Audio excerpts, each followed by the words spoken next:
Hello, everyone. Welcome back to another episode of AKP Sports Talk. As always, I'm Ari here with Korea.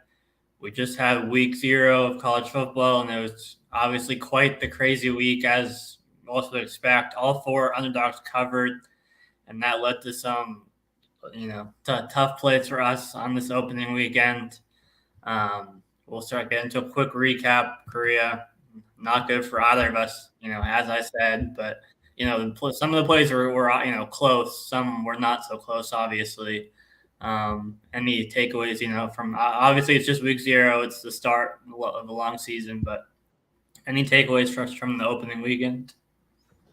Yeah, I got killed. But it's week 0. Like you said, I'm not beating myself up so bad. Obviously, first off, Florida State, Georgia Tech. I mean, that couldn't have been as close as you got. I mean, like I said on Friday, I saw it at 28.5. I got it at 28. It went down to 27.5, and look where it ended, right at 28. So it's stuff like that, like a 60-yarder in Dublin.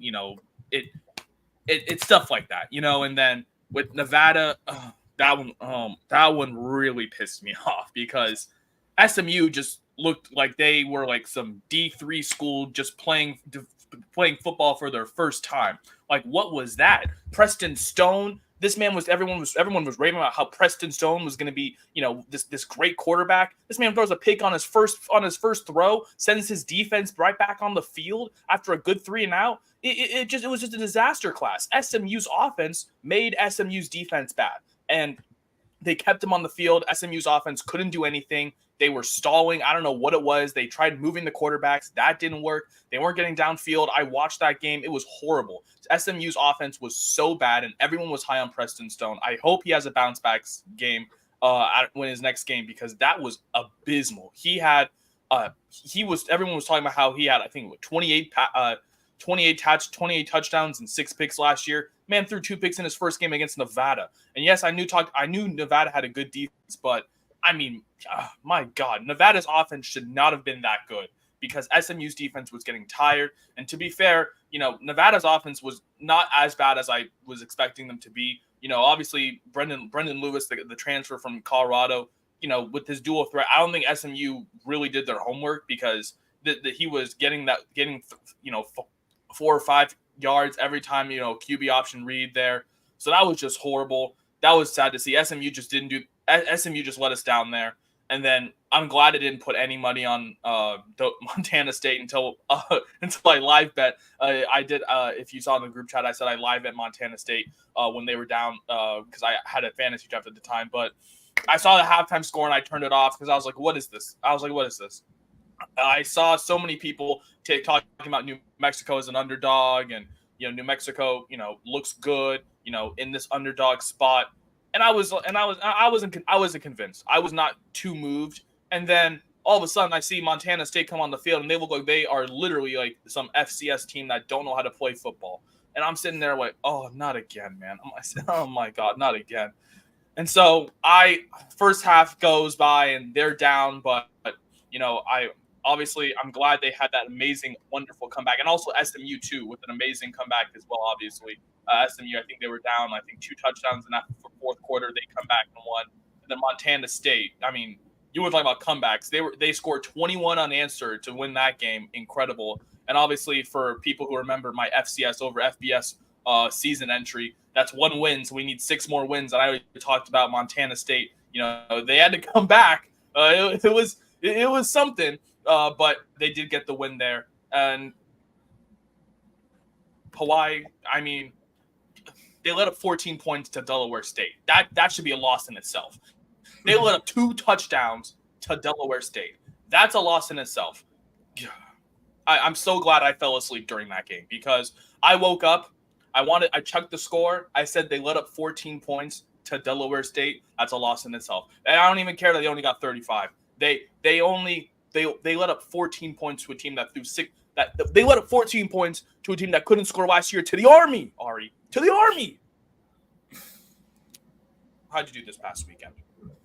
Yeah, not good. 2 tough losses. Obviously, you talked about the first half under, that loss on the 59-yard field goal, a field goal that not even, some NFL kickers can make, from that distance. So that was, in one sense it was tough, and in another sense we were lucky to even be that close with the start. Like my first quarter under chalked in like 7 minutes because they both scored, right away, and that was 15 points right away since FSU went for 2, on their opening score. So it's like, I don't know. In a way, it was a brutal loss because of how close it got, but we were also, a little bit lucky to get. Thinking about it now, if FSU just would have kicked the extra point and not done any of that stupid nonsense, we would have been. Yeah. This is why they're not fraudulent State University. Sorry, Cyrus.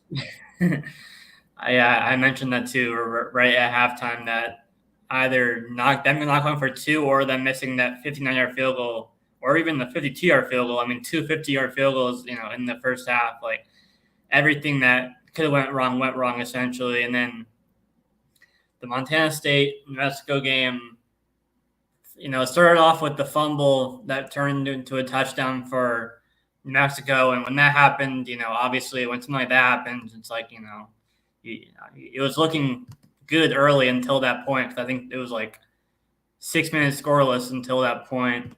And then the second quarter, both defenses just can't get a stop. They both scored 14 points in the second quarter, so it was a 24-14 New Mexico half, so 38. So it looked dead in the water at that point. And then the start of the third quarter is another sack fumble touchdown, and so it looks even more dead at that point. But then that wound up being the only 7-point score in the third quarter. So there was some life going into the fourth quarter at 28, 30, 45. So there's some life going in the fourth quarter. A touchdown scored to make it 52 with like 9 minutes left. And then there's 5 minutes scoreless, and Montana State's down at their own, I think, like 7-yard line.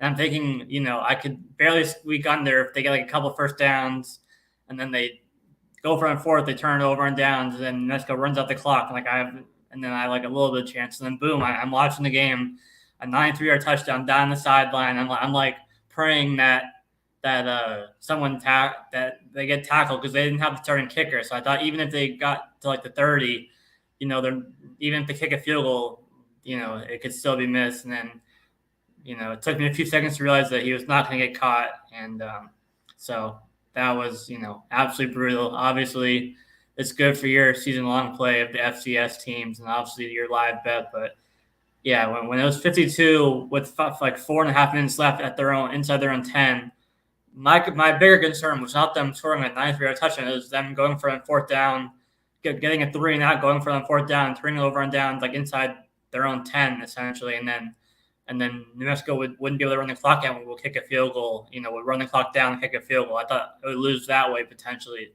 But then, then there's the 93-yard score that was what chalked it, obviously. So obviously a tough day for both of us, but, it was 4 games, a week 0 slate that was, expected to be weird. I don't think many people expected every underdog to cover, in those 4 games. But obviously it was a taste of what's to come. And now we're, even Thursday, there's some pretty good games. And Saturday is the first big slate. So we'll be going over, obviously our NFL features this week, as well as, college football plays for Thursday, and then obviously Friday for Saturday.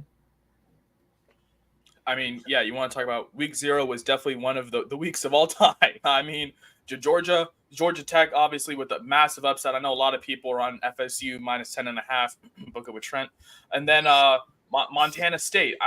If you would have told me Montana State had 2 scooping, no, if you would have told me New Mexico had 2 scooping scores and they lost the game, I would have been sitting here like, what's going on here? And then if you turn off that Nevada SMU game with 10 minutes left and you check the score and see SMU, you're shaking your head like, what happened there? And then for all my Hawaii minus 4 bettors, 40 bettors, you're waking up sitting there. They let up 14 points to Delaware State. So one of the wackiest weeks of all time. Ari mentioned it. Week 1 kicks off Thursday. We do have some good games on Thursday, including another FCS potential over FBS upset I've been targeting with North Dakota State going down to play Colorado, as well as some other games Thursday through the entire weekend, including Sunday and Monday. So that's also very exciting. So we'll definitely have some college football plays throughout the entire long weekend. But obviously, Ari and I talked about it last week. Obviously, just wanted to get focused more of this entire week on the NFL futures, with the NFL kicking off a week from Thursday. We're finally back. It's here. I know most of you have had your drafts, if not are about to have your drafts this coming week. Obviously now with no more preseason, and now it's just heading down to the 53-man roster and so forth. But here are my two futures I want to give out first today on August 26th. First, I'm just going to take this simple one. I know it's a very controversial one, especially in this division, but I'm just going to take the Eagles to win the East at minus 125. It's a popular bet, but with all the trends and just everything looking in this division, it just points to the Eagles winning this division. Let's just go team by team. And obviously, and when you talk about winning division, you have to go team by team. First, we'll start with the Giants. And the Giants, well, they have a bunch of questions. What is this offense going to look like? Obviously, no Saquon Barkley. It's the first year without him. They bring in Malik Nabers, and, I think they're going to be focusing more on Daniel Jones throwing the ball, but that's the question. Can Daniel Jones throw the ball? Because we've seen him this preseason, and it hasn't looked too pretty for the Giants. I saw it. I don't think they saw it. I don't think they scored a single touchdown, a single offensive touchdown in the whole preseason for the New York Giants. So it's not looking pretty for the Giants this year. And like I said, I think Drew Lock comes in, and I think he does sufficeable, but not enough to win this division for the Giants. And then you look at the Commanders, and the Commanders, obviously they are improving. They do have a nice two-set back, with Robinson and Eckler now. Obviously they bring in Jaden Daniels, and, everyone is hyped to see him, just be that quarterback. But the one problem is their offensive line, and their offensive line is absolutely horrible still, one of the worst in the NFL at protecting the quarterback. And, even though Jaden Daniels does have the legs, sometimes, in those, when the pocket collapses, he's going to take those sacks. And, in a division where they have great pass rushers, especially on the Cowboys and Eagles, I really don't like the Commanders to win this division. And so right now it's pretty much a two-team race between the Cowboys and the Eagles. And I see the value on the Cowboys, but one, there hasn't been a repeat division winner in this NFC East division, I think, since the year 2000. So that obviously breaks the trend. Cowboys would obviously be repeating. Two, you look at this Cowboys team, right? Is there anything that says they're going to win the East again? I mean, we already know the whole CeeDee Lamb saga right now. They still really haven't paid Dak. They lost a lot of players on that team. I don't really like this team to say that they're going to be better than a team that got better this offseason. You look at the Cowboys, they might be a playoff team. I can definitely see them sneaking in, obviously, with just how that offense is still one of the best. Obviously, we've seen how they play at home, one of the best offenses in the NFL. But with everything going on behind the scenes with this whole CeeDee Lamb saga, that's a wide receiver that they were high on just a few years ago. Ari, you remember this? We coming out of the draft, everyone was talking about the wide receivers and the Cowboys' potential guys that they could get, and everyone, when they saw CeeDee Lamb get drafted, everyone was turning their heads, but at the same time, it was so exciting because they gave Dak a great receiver to actually replace Amari Cooper with. And CeeDee Lamb has been that guy, right? But all of a sudden, I mean, I don't know why Jerry Jones does this, but he just doesn't pay the guys. He doesn't want to pay them. He doesn't want to give them the money that he's owed. And so now there's this rumor that CeeDee Lamb is potentially being shipped off, and I could see him being shipped off somewhere. So now we're in this position, right, where you have the Eagles, you have the Cowboys, you have the Commanders, and you have the Giants, right? And out of those teams, the only teams that I really say that got better outside of the Commanders is the Eagles. And that's why I have him winning the East, right? And he had a bad year. It was definitely not the greatest ending it wasn't the ending, I would say, that the Eagles were thinking. Obviously, they started out 10-1. They fell apart in the latter half of the season, stumbled into the playoffs, 11-6, and obviously lost embarrassingly in the first round to the Tampa Bay Buccaneers on the road. And so now they sit here, as pretty much heavy division favorites at minus 125 here. And I love them in this spot. Obviously, I would take them all the way up to probably minus 130, minus 135 at the most. I just think the Eagles are the best team here. Obviously, they did steal Saquon Barkley from the Giants, so that's a big get right there. And now they have a power back to pair with Jalen Hurts. obviously known as, for his dual threat ability, but obviously known for more of his air. We see that they still have A.J. Brown. They obviously still have Devontae Smith. And obviously, they just traded for another guy in the division. They just got Jahan Dotson. And I think that's a sneaky, sneaky trade for the Eagles, obviously, having a pretty good wide receiver 3 that has good experience, who never really got a shot in that Commanders offense. I'd say maybe, with the receivers already there, I think he just didn't fit there. But I think maybe now going to Philly, I think he has a good fit to, potentially, be a good wide receiver 3 in this offense. So offense still looks great. Obviously, the big question is no Jason Kelce. Can Cam Jurgens really step up and be the guy up center? And I think from what I'm hearing from camp is that the Eagles are very, very high on him because Jason Kelce's there. He's been coaching alongside Cam Jurgens to pretty much prep him to be leading the up front for this Eagles offensive line unit. So you look at that, right? And I am very excited to see how this Eagles offense does and the bounce back year. The defense, obviously, there are going to be some holes. Obviously, no Fletcher Cox. That's a big loss for them. He's obviously done calling it a career. That's fair enough. But the secondary was more of the problem for the Eagles, not up front, because up front, the Eagles definitely have the depth to be a good team. But in the secondary, the Eagles were horrible. James Bradbury, obviously one of the worst corners. We saw him being targeted all the time, Ari. We remember that whole Eagles game. Drew Lock targeted him on every single pass. And obviously now they bring in, Cooper DeJean. Obviously there's a lot of hype for him, oh my God, their other first round draft pick.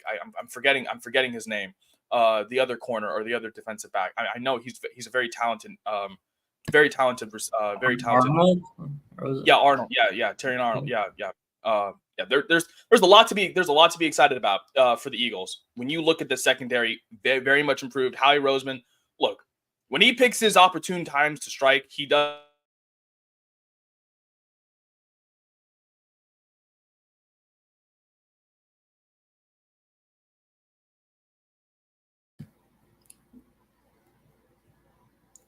I think we may have lost Korea. I'll give him a second.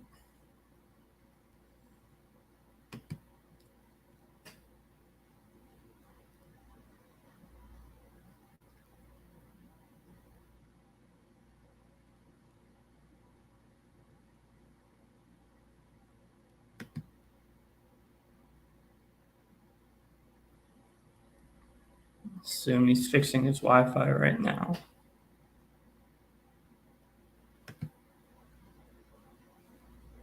Okay, yeah, he'll be back. But yeah, he was going over the Eagles to win NFC East, obviously, that he has. And then Jaguars over 8.5 wins. As I've talked about, I like the Colts in that division. Obviously, there's some back and forth with Anthony Richardson after his, preseason and performance in the preseason with the pick six, but also, a couple of pretty impressive passes, I would say, in the middle of the field as well. So I think I think the Texans, that division's kind of weird because, the last 2 years, the heavy favorite going into the season did not win the division. So obviously, the Texans is that heavy favorite going into this year, and everything looks great for them on paper, and they should be really good again. As looks like he's back. My Wi-Fi decided, let's have a Monday today, guys. And decided cut out in the middle, and now decided to come back on. But as I was blabbering about the Eagles, they obviously pick their opportune moments to strike. I love their secondary, improved now off of last year. I think they have a bounce back year, especially in a weird division where there's no clear favorite outside of the Eagles. It just makes sense to just place your money on the Eagles. So I have 2 units on the Eagles to win the NFC East this year. That's one of my favorites in terms of NFC division winners. And then going over to team totals, a sneaky team that I like this year is the Jacksonville Jaguars.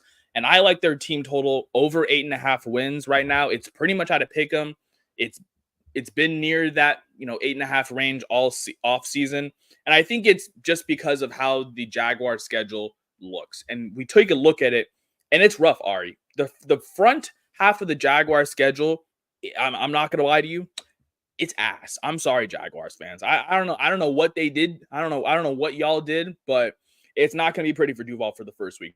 First, they got to go to They got to go to Miami, obviously the Super Bowl champions of September. I don't know what it is with Miami, but their offense just performs electrically, more electric in the month of September.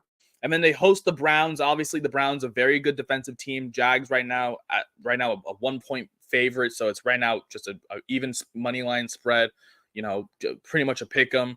And then they go to Buffalo, and then they go to Houston, and that is rough. They got to go on the road to Buffalo, and they could start out 1-3, and everyone's gonna be like, oh my God, why do we take Jacksonville team totals over? They're 1-3. This team stinks. Just wait, be patient, Hear me out. They host the Colts, and obviously, I know you're high on the Colts this year, but it's a rough road trip for them, and obviously, Rich, I feel that I believe that is that going to be his first trip to. I don't think did he go to Jacksonville last year? I don't remember in the short span He played in the 4 games. I don't remember if one of them was. I don't remember them going to Jacksonville last year, but I don't know what it is with the Colts and Jacksonville. But there's a weird history between those two teams, but I feel as if this year, Jacksonville, especially at home, I think their offense has really improved. I think they get that win there.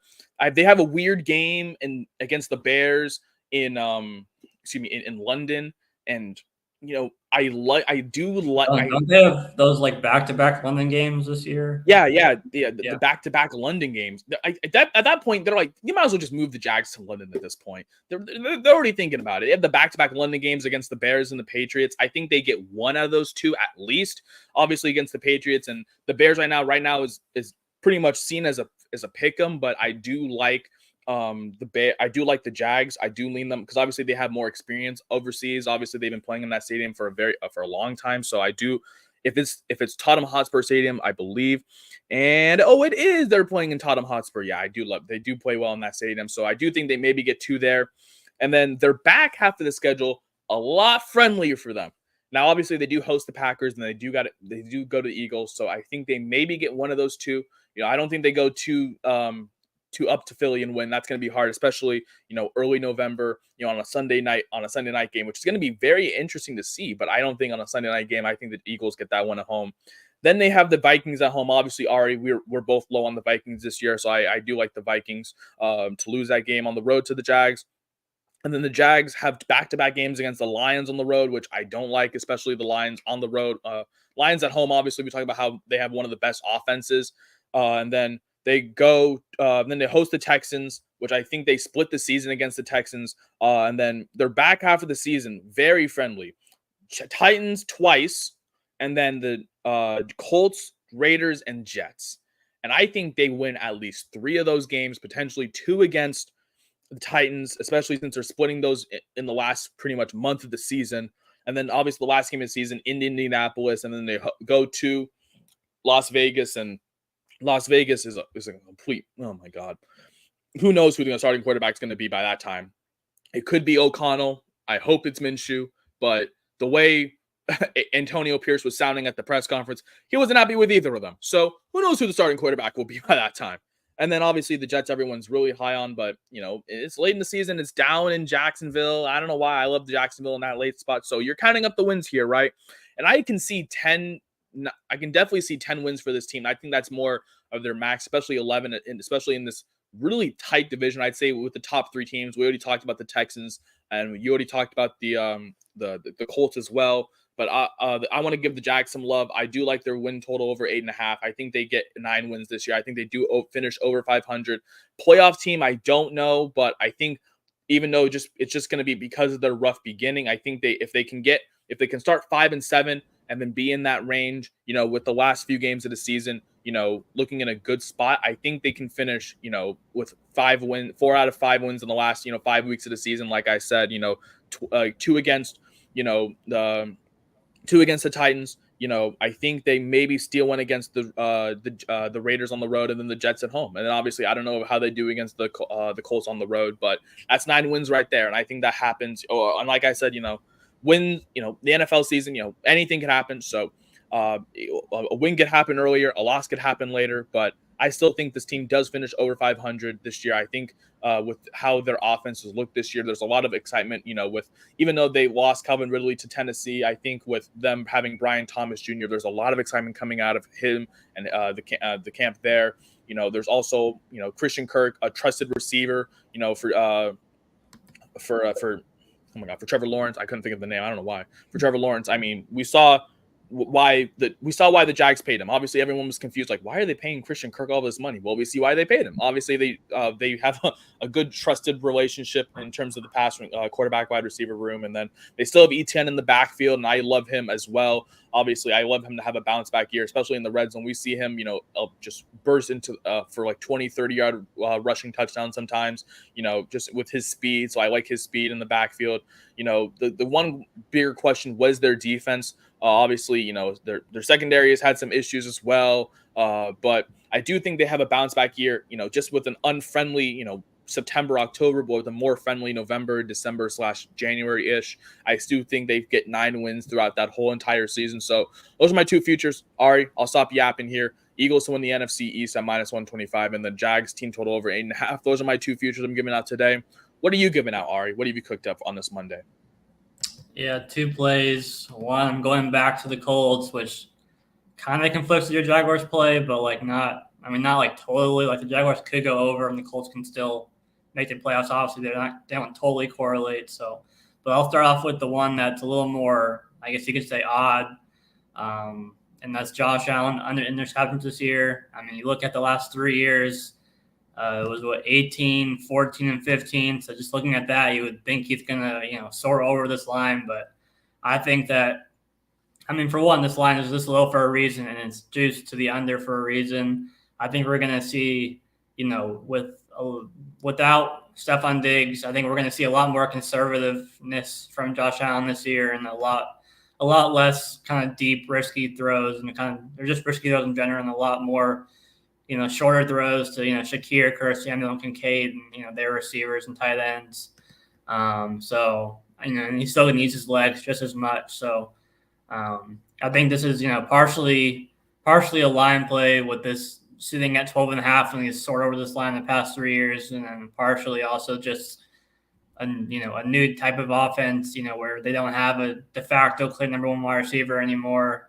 I mean, even Gabe Davis is gone. Obviously, who was a deep threat last year. Who I'm sure Allen threw some of his picks, airing it out to Gabe Davis as well. So I think we're going to see a lot more conservative play style from Josh Allen. That's going to lead to less than 12 interceptions. I think he could soar under this line, this year. So that's my first play, and then the second play, I talked about their over wins and then a sprinkle on to win the division. So obviously that correlates to them, making the playoffs. Obviously at +140.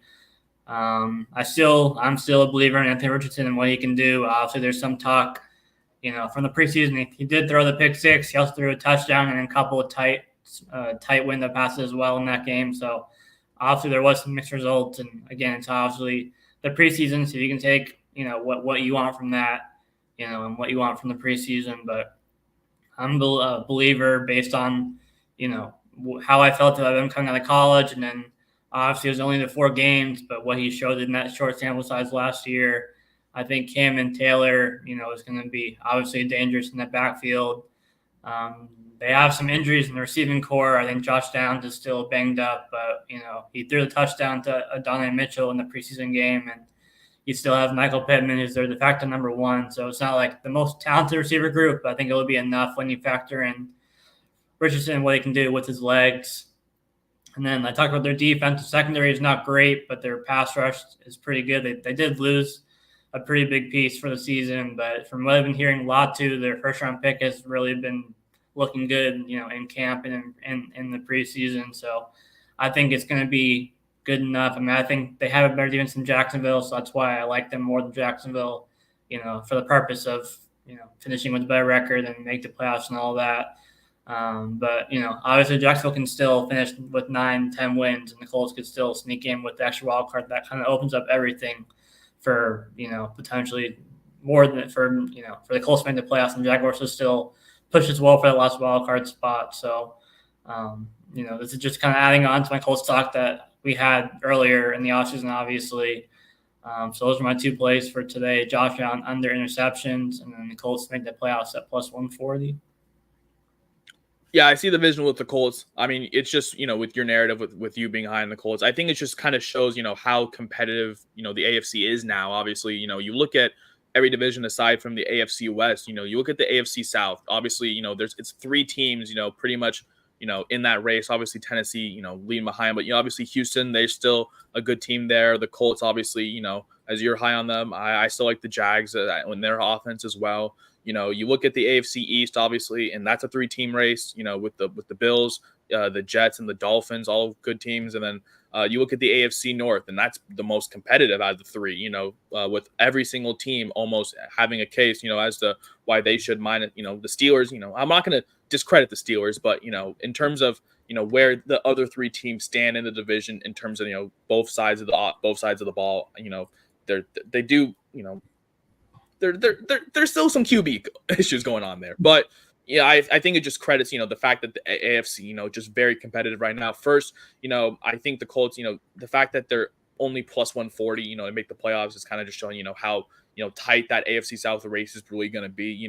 The Texans are slight favorites to win the division. The Jags are pretty much almost a pick 'em to go over 500. The Colts are, slight underdogs to make the playoffs. I think it just shows, I think, bookmakers are saying that, the AFC is going to be one of the most competitive races we've seen in a while with how the quality of the teams in the AFC. So I like that Colts play for you. And then going over the Josh Allen, I think is a great play for you as well. You mentioned, with that whole offense pretty much, changing, no Stephon Diggs, Gabe Davis is gone as well. I think Allen becomes a lot more conservative. It's kind of going to be, back to his maybe 2019, 2018 era, where he was, a lot more, run heavy, obviously staying on the ground, using his legs a lot more. I think maybe he leans toward that, maybe his run game as well. But you mentioned his tight ends as well. Pause. Whoa, pause. But and then you mentioned his wide receivers. I'm really excited for Keon Coleman as well. Obviously, the rookie out of Florida State. We've seen the talent that he can have on the field with Jordan Travis, but he's definitely an exciting piece on offense. But you mentioned, I think, because just those losses as well. I think with just the offensive change, in Buffalo, I think that leans to maybe a more run heavy, run oriented offense first. Maybe with Josh Allen, maybe either handing it off or using his legs. So I do like that under 12.5 interception line. I think he becomes more conservative. I like that narration there. More conservative gameplay, not really taking that deep shot, that's what Stephon Diggs obviously was known for, obviously just being that, receiver deep, wide open. And obviously Allen would just be like, he's down there somewhere. I'll chuck it. And then that was kind of the same thing for Davis, obviously, with his inconsistencies. He'll have 1 week, he'll have 4 receptions, 130 yards. He'll have a week where he doesn't even get targeted. So that was the whole Bills offense. But now I think they change it. I think that's a great line for you. So 2 futures for Ari with the Colts, Colts to make the playoffs, and then Josh Allen going under his interception line at under 12.5, getting at minus 125. My 2 futures with the Eagles to win the East, and then the Jags going over their win total at 8.5 at minus 110, almost as pick 'em. Those are our 4 futures we're giving out today. Obviously, you can find all of these futures and our video on our Twitter down below, AKP Sports Talk. We'll have that video and our full card for the futures post momentarily. But as already alluded to, obviously, we are just counting down the days to the NFL. Obviously, we do have some college football starting on Thursday. Obviously, the big slate on Saturday, but we get a little bit more of a preview on Thursday with official week 1 games. Obviously, very exciting. Just in a few days' time, obviously, we're going to have some best bets for those games throughout the entire college football weekend coming soon. But that's going to do it for this episode of AKP Sports Talk. Of course, we'll be back tomorrow with some more NFL futures to give out as well. But that's going to do it for this episode. That is Ari. I'm Korea. We appreciate you guys for tuning in. Thank you guys so much, and we will see you tomorrow.